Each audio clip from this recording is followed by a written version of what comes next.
Picture this. Your morning alarm goes off, and before your feet even have a chance to hit the cold bedroom floor, there is already this warm, soft little body pressed firmly against your leg. Oh, yeah, and the tail is just thumping against the mattress. Exactly. The eyes are looking up at you, completely locked in, and they are, utterly ready to start the day together. It's an incredibly intimate, hyper-focused way to wake up. It really is. But today, we are taking a magnifying glass to the actual reality of that routine. We're doing a deep dive into a huge stack of notes, audio transcripts, specifically from the VitalPet Podcast, all about the day-to-day reality of living with a Cavalier King Charles Spaniel. Right, because it's so easy to get caught up in the romance of it. So easy. We are moving entirely past the cute Instagram photos of them lounging in plush beds. We're bypassing the standard medical jargon, the dry breed history, all of that. We want to get to the core of it. Yes. Our mission today is to answer one very practical, heavily weighted question for you. Does a dog like this actually fit into your real, messy, demanding, everyday lifestyle? Or does it only really fit the ideal lifestyle you've kind of constructed in your head? And that distinction between the ideal and the real, that is exactly where so many prospective owners stumble. I can imagine. Oh, for sure. When you evaluate any dog breed, there is this profound difference between how a breed looks in a still photograph and how a breed actually lives, breathes, and, demands your time on a random rainy Tuesday morning. Right. So let's start with their core defining trait, which is essentially you. Yes, they just want proximity. Right. Wherever you go in the house, the dog goes. The kitchen, the bathroom, your home office, there is basically no room and no activity that this dog considers off limits. And because of that, Cavaliers are universally recommended as excellent dogs for first-time owners. They possess this inherently gentle, very forgiving nature. Which is great, right? It is. They generally don't carry that stubborn, independent streak you might find in, a terrier. And they definitely don't have the intense, high-strung border patrol drive of a herding dog. Okay, which sounds perfectly lovely on paper. But reading through the source material, there is a massive psychological trap hiding in that exact description. That is a trap. Yeah. People hear the phrase gentle and forgiving, and they immediately kind of subconsciously translate that to easy. Right. And then they take the word easy and translate it to low commitment. Which is so dangerous. It really is. Conflating an easy temperament with a low commitment seems to be the single most common and most disastrous misunderstanding that new owners face with this breed. Because the word easy is incredibly deceptive in the dog world. I mean, when we think of a high-involvement dog, we usually picture physical exertion. Right? Yeah, totally. Like an Australian Shepherd that needs to run 5 miles a day. Exactly. Running 5 miles, solving cuddle toys just to prevent them from, eating the drywall. Right. That is physical involvement. The Cavalier, on the other hand, requires intense emotional involvement. Their genetic need for closeness means your constant presence literally is the job. See, I understand the distinction you're making there, but I have to push back a little. Having a lovely little shadow following you around the house doesn't really sound like actual work. It doesn't sound like it, no. Right. I mean, shadows don't require emotional labor. A shadow doesn't care if you're actively paying attention to it. So if they're so famously gentle, why is their mere presence considered such a high involvement thing? Because they aren't just passively occupying the same room as you. That's the key. They are actively seeking connection. Oh, interesting. Yeah, a companion breed has been genetically selected over centuries to orient their entire nervous system toward their human. Wow, their entire nervous system. Literally. They are watching your face, they are reading your body language, and they're constantly maneuvering to be in direct physical contact with you. Oh, wow. It's not a dog that is satisfied when you just toss a toy from across the room while you watch a movie. It's a dog insisting on being draped across your lap, leaning their physical weight against your leg. Okay, I see. So for someone who values their personal physical space or who, requires quiet compartmentalization to just decompress after work, that ceaseless demand for passive engagement can be incredibly draining. So you never really clock out. You are just always on as their emotional anchor. Precisely.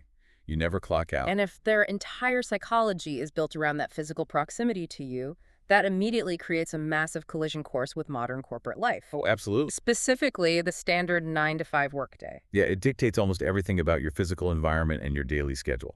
We actually need to completely redefine what environment means for this specific breed. How so? Well, culturally, we usually assume a big house with a sprawling, fenced-in yard equals a happy dog, right? And a small apartment equals a sad dog. Right, that's the standard wisdom. But according to the deep dive transcripts for the Cavalier, square footage is just entirely irrelevant. Completely irrelevant. A Cavalier living in a 500 square foot apartment with a highly engaged present owner is infinitely better off than one left alone in a massive 5-bedroom house where nobody is ever home. Yes, exactly. You could live in the middle of a chaotic city or out in the quiet rural countryside. The dog doesn't care about the real estate. No, because you are the geography. You are the geography. I love that. And because you are their entire world, removing yourself from that world for 8 or 9 hours a day to go to an office, it creates a psychological vacuum for them. Right. Leaving them alone for a standard workday without a massive amount of proactive, deliberate adjustment is a recipe for severe behavioral distress. Wait, hold on. You say proactive adjustment like it's a simple fix? Well, Because if a dog is genetically hardwired for closeness, can you actually train that out of them? Or are you just teaching them to suffer in silence while you're at work? Like, are you essentially held hostage by your dog's affection for the next 12 years? you aren't held hostage, but you absolutely cannot rely on their natural instincts either. You have to actively override their panic response through very gradual conditioning. Okay, what does that look like? So adult Cavaliers can handle a reasonable workday. But the disaster happens when owners adopt the dog on a Sunday, give it a little kiss on the head Monday morning, and then just disappear for 9 hours. Oh, no. I can already see where that goes. Exactly. The dog's cortisol levels spike, they panic, they vocalize, they pace, and that separation anxiety becomes deeply, deeply entrenched in their nervous system. So how do you actually condition a dog that genuinely thinks it's dying when you walk out the front door? You start in micro increments. You literally have to desensitize them to the triggers of your departure. Micro increments. Mm. Like what, a few minutes? Even less. You put on your shoes, you pick up your keys, you walk out the front door, and you return exactly 60 seconds later. 60 seconds. Wait, really? Yes. And you do this over and over again. You are rewiring their brain to understand that the sound of your keys does not equal abandonment, Okay. and that your departure is never permanent. Once 60 seconds is boring to them, you move to 5 minutes, Yeah. then 20 minutes. Wow. Yeah, you have to put in weeks of repetitive, tedious work just to build up their tolerance for isolation. But even with all that intensive conditioning, the reality of a full standard workday still requires major structural changes to your life. It really does. The research we're reviewing strongly suggests building in a mandatory midday break. Yes. That means hiring a daily dog walker, utilizing a trusted doggy daycare, or, having a partner whose work schedule perfectly overlaps with yours. Right. The breed simply lacks the independent temperament to just sleep in an empty house for 9 straight hours without it taking a massive psychological toll. Which forces a very uncomfortable, highly practical audit of your real life. Like, do you actually have the monthly budget for a daily midday dog walker? Usually the answer is no for a lot of people. Exactly. Do you have the professional flexibility to commute home for lunch every single day? If the answer is no, this supposedly easy dog suddenly requires a very complex, incredibly expensive logistical web just to keep them mentally stable. It's a huge hidden cost. But let's assume you have the budget and the schedule figured out. Okay, let's assume that. You are home and you are present.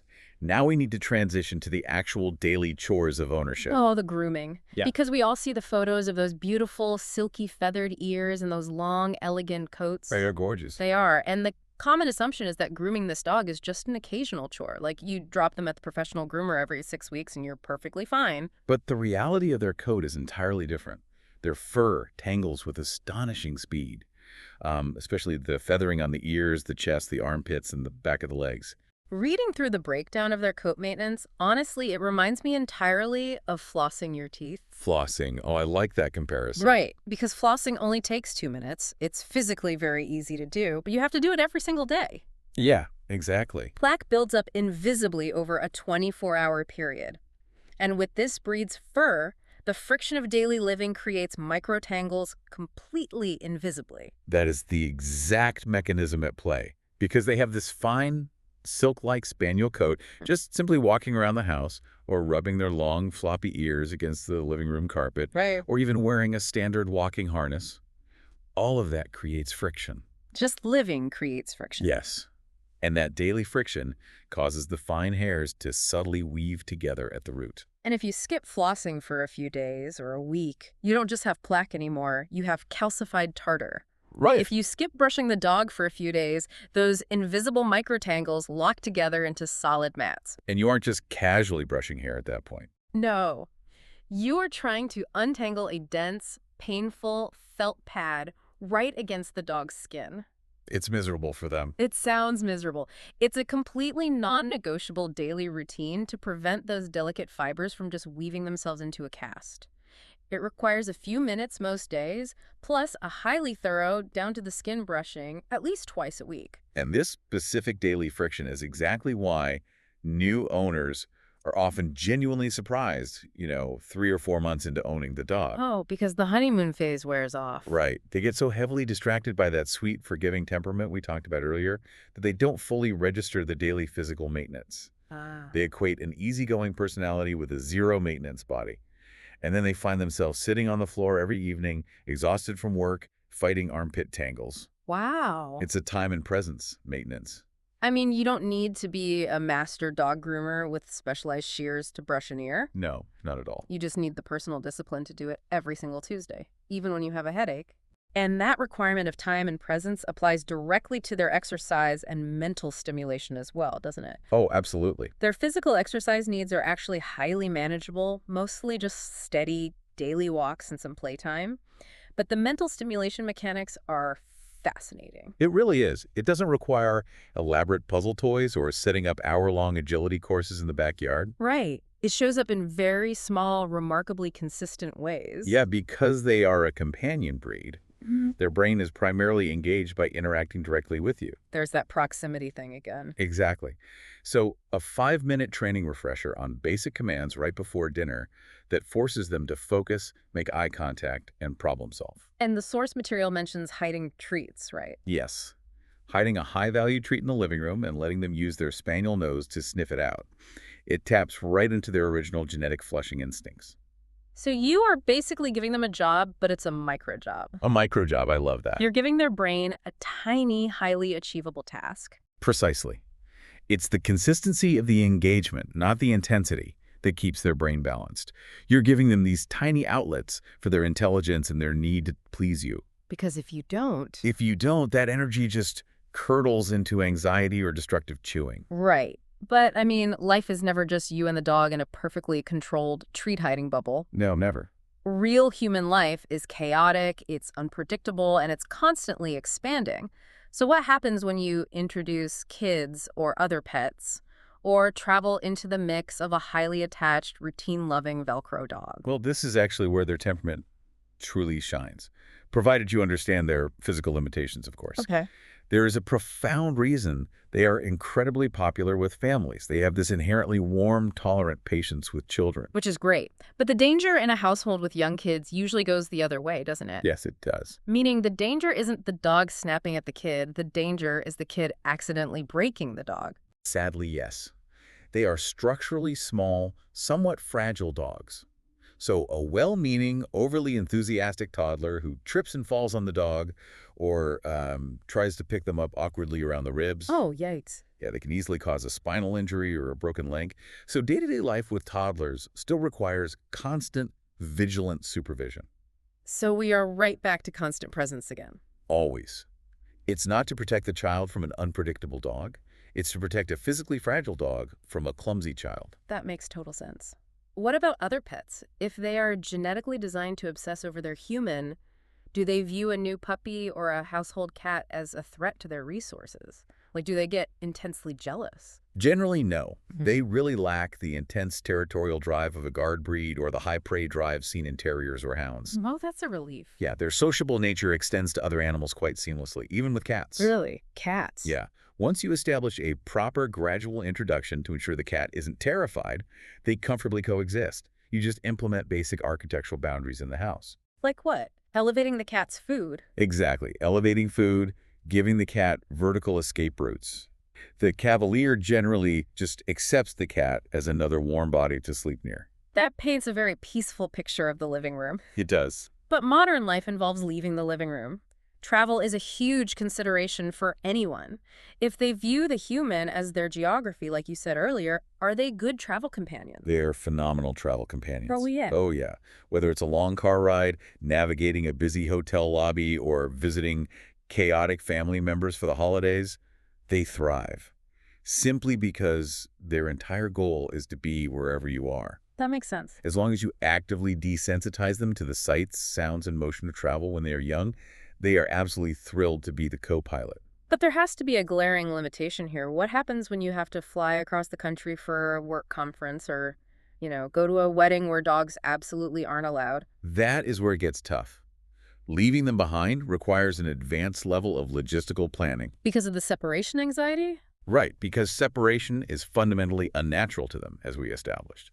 You cannot casually drop them off at a noisy, high-volume industrial kennel. Oh, I'm sure that would be awful for them. The stress of the barking, the concrete runs, combined with the sudden absence of their human, it can literally cause them to shut down entirely or refuse to eat. Wow. So what do? You have to plan for in-home pet sitters or trusted family members they already know very well, or specialized low-volume boarding where they receive individual human attention. It's a massive hurdle if you travel frequently for work and cannot bring the dog. It really is. So let's look at the bottom line. After mapping all of this out, the daily ear brushing to prevent those invisible microtangles, the weeks of conditioning to prevent separation panic, the expensive daily workarounds for a standard 9-to-5 job, the constant supervision required around toddlers, the intense planning required just to take a weekend trip without them, is this actually a high-maintenance dog? Well, based on the entirety of the research and transcripts we reviewed, it is a moderately high-maintenance dog. Moderately. Yes, but we have to fundamentally redefine maintenance. Okay. They do not require the highly specialized handling skills of a protection dog or the grueling physical conditioning of a sled dog. Right, you aren't running them for 10 miles. No. They require steady, relentless involvement. This is a breed structurally meant for people who have literal room in their days. Literal room. People who work from home permanently, retirees, or families with older children who can share the interaction burden. The connecting thread isn't a specific demographic or a high skill level, it's the sheer availability of time. Which brings us right back to the core mission of this deep dive. You have to take a hard, unflinching look at your real daily routine, not the aspirational one you just wish you had. Yes. Like, do you actually have the room in your day to be someone's entire world? Do you have the personal discipline for the daily grooming? Even when you're exhausted, do you have the bandwidth to provide consistent mental stimulation and companionship every single day for the next 12 years? Because if you are away most of the day, every day, without a concrete, financially viable plan for how to provide that companionship, Right. or if you are simply looking for a hands-off pet that quietly exists in the background of your life, the reality of living with a Cavalier is going to be incredibly frustrating for the dog and deeply stressful for you. Absolutely.